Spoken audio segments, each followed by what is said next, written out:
là on se trouve en plein centre de Ikebukuro, vous voyez. À cette heure-ci il est 8h30, ça fourmille de gens qui rentrent chez eux. Donc généralement il y a toujours une grande avenue dans l'une des 27 centres-villes, parce qu'en fait Tokyo n'est pas un centre-ville mais des centres-villes en fonction de différents quartiers à laquelle elle est régie, puisqu'il y a même des modes qui se font en fonction du quartier où vous trouviez. Donc par exemple le Ginza c'est tout ce qui est chic, moderne, Akihabara c'est tout ce qui est un petit peu otaku manga, Ikebukuro c'est assez conventionnel, c'est assez un petit peu comme on a chez nous. Et donc généralement on a en sous-sol les fameux bars, un peu au-dessus donc on a les magasins, et généralement les restaurants s'en vont jusqu'en haut en fait. Voilà. Là aujourd'hui je suis allée au cinéma.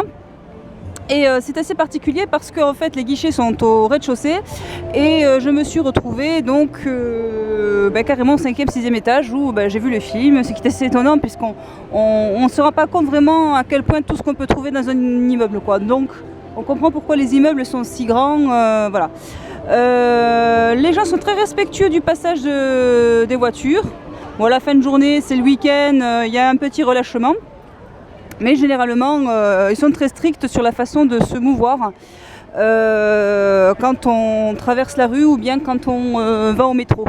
Au métro, ce qui est assez incroyable, c'est peut-être ce qui nous manque ici en France, c'est le fait que les gens se rangent naturellement vers la gauche, ce qui veut dire qu'ils se parquent à leur rythme, ils s'assoient. Et il laisse le champ libre, par exemple pour l'escalator du droit, ce qui fait que ça laisse la liberté aux gens de monter à loisir au plus vite, voilà, de laisser toujours un passage libre. Donc c'est vrai que ça fait un petit peu armé, mais c'était la meilleure chose à faire pour qu'il y ait un peu plus d'ordre.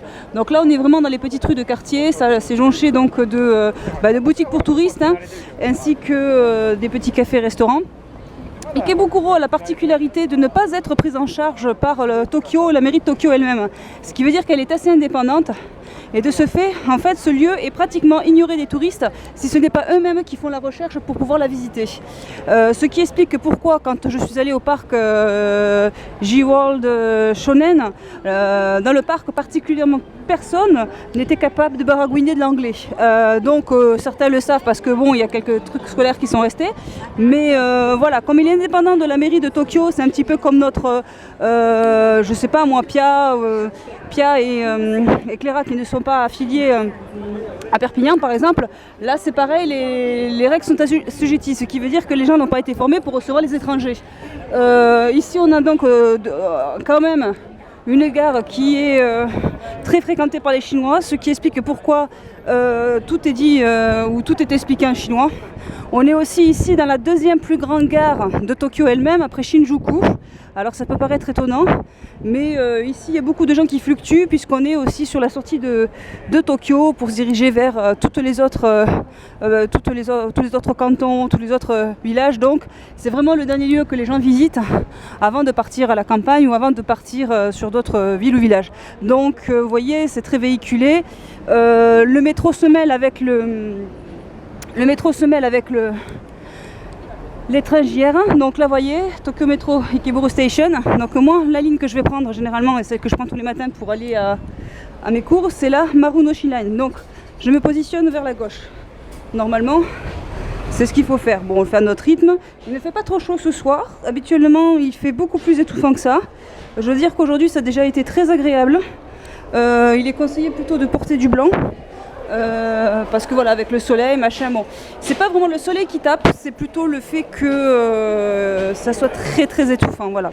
Donc ici, Ikebukuro, c'est un petit peu comme Akiba et puis Harajuku.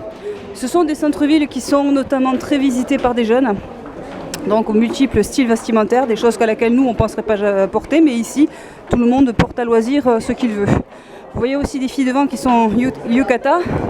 C'est par rapport au Obon et Festival. D'ailleurs ce soir on m'a annoncé que sur la baie de Tokyo il va y avoir un feu d'artifice. Bon, pas que je veuille ne pas y aller, simplement demain matin j'aimerais voir le marché aux poissons de Tsukiji, et pour aller à la criée il faut se lever très vite. Donc comme vous pouvez le voir, c'est tentaculaire, c'est difficile de se retrouver, de voir où est-ce qu'on va. Là par exemple il y a la Marunouchi.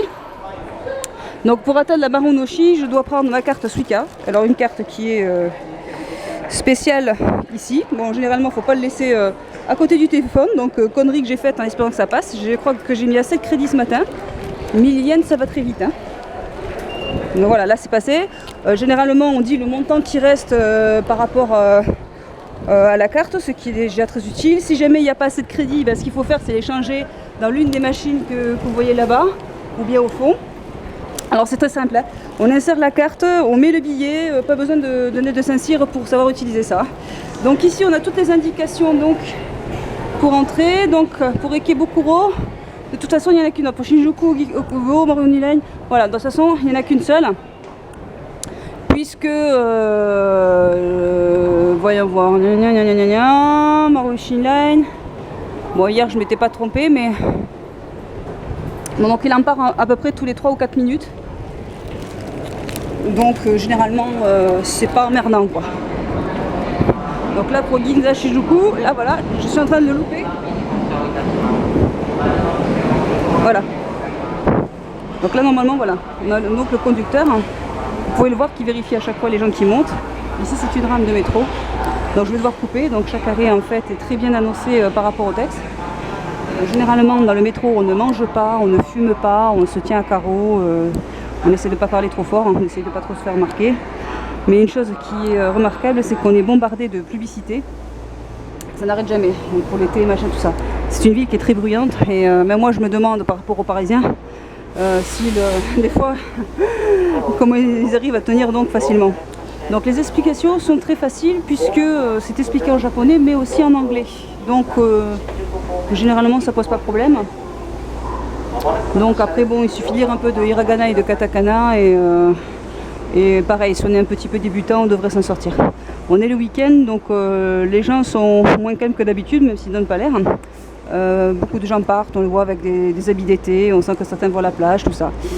La semaine c'est totalement différent puisque les gens sont beaucoup plus stricts en sortie comme à l'armée, beaucoup plus blancs. Donc si je peux essayer de les prendre en photo le matin en partant, je vous montrerai cela. C'est assez marrant de voir vraiment la différence.